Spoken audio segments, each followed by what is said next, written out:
আমার গাউসে পাকের এক মুরিদ নামাজে দাঁড়াইছেন, পিছন দিকে এরকম পীর সাহেব নামাজে দাঁড়াইছে মুরিদ সন্তান নিয়া।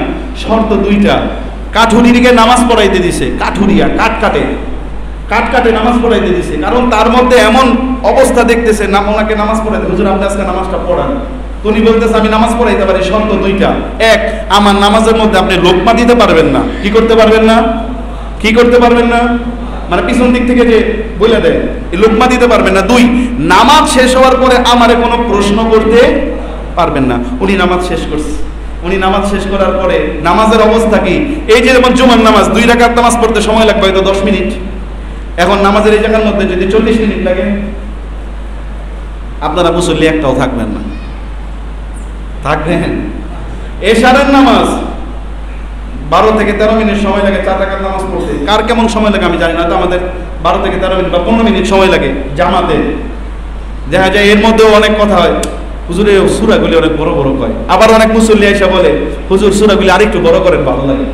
এখন 2 মুসল্লি একসাথে নামাজে দাঁড়াইছে, একজনের ভালো লাগে আরেকজনের, বলেন তো 2 জনের ভিতরে কি ঝড় একরকম চলতেছে? এটাই ইসলাম, এটাই ইসলাম। আপনার ভিতরে তুফান চালিয়ে দেবে, এমন তুফান চালিয়ে দেবে, আপনার সেই তুফানে আপনার ভিতরের সমস্ত গুনাহ খারাপিগুলি ধুয়ে মুছে ওই জায়গার মধ্যে আল্লাহর নূরে ইলাহিয়াতের ধারা পয়দা হয়ে যাবে। বলেন সুবহানাল্লাহ। এটার নাম ইসলাম। পাঁচ উনি নামাজে দাঁড়াইছেন 40 মিনিট, 4 রাকাত নামাজ পড়াইতে গিয়ে জোহরের নামাজ 40 মিনিট সময় গেছে। পিছন দিক থেকে তো দেখা যায় রুকুর মধ্যে গিয়ে 20 মিনিট, রুকুর থেকে ওইটা দাঁড়াইছে, দাঁড়ায় আধা ঘন্টা শেষ, সেজদার মধ্যে যায় আধা ঘন্টা শেষ, এমন একটা অবস্থা নামাজের মধ্যে। এখন পীর সাহেব যিনি উনি নামাজ পড়তেছেন, আর পিছনে মুরিদ সন্তান যারা, যে আমাদের সাথে ধরেন আমিও গেছি, আমার সাথে আপনারাও আছেন, আপনারা পিছন দিক থেকে, আর আমার উপরে তো আপনারা কথা বলবেন না, আপনারা পিছন দিক থেকে নামাজের মধ্যে কারণ হুজুর কি ঘুমায় গেল নাকি, তাই না?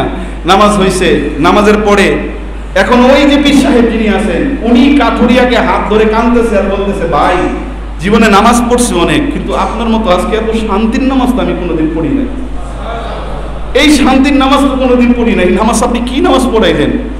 আপনি আমাকে বলছেন আমি আপনাকে প্রশ্ন করতে পারবো না, কিন্তু আমি আর থাকতে পারতেছি না, আমাকে একটু বলেন আপনি কি নামাজ পড়ছেন।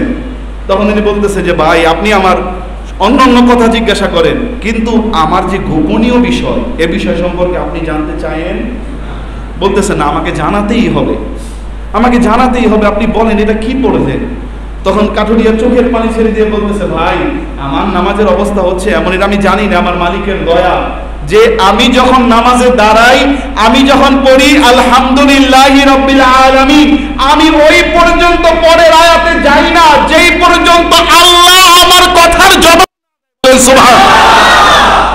ভাই আপনি এই নামাজ কই শিখছেন? সে বলতেছে আমি নামাজ আমার গাউসে পাকের কাছে শিখছি।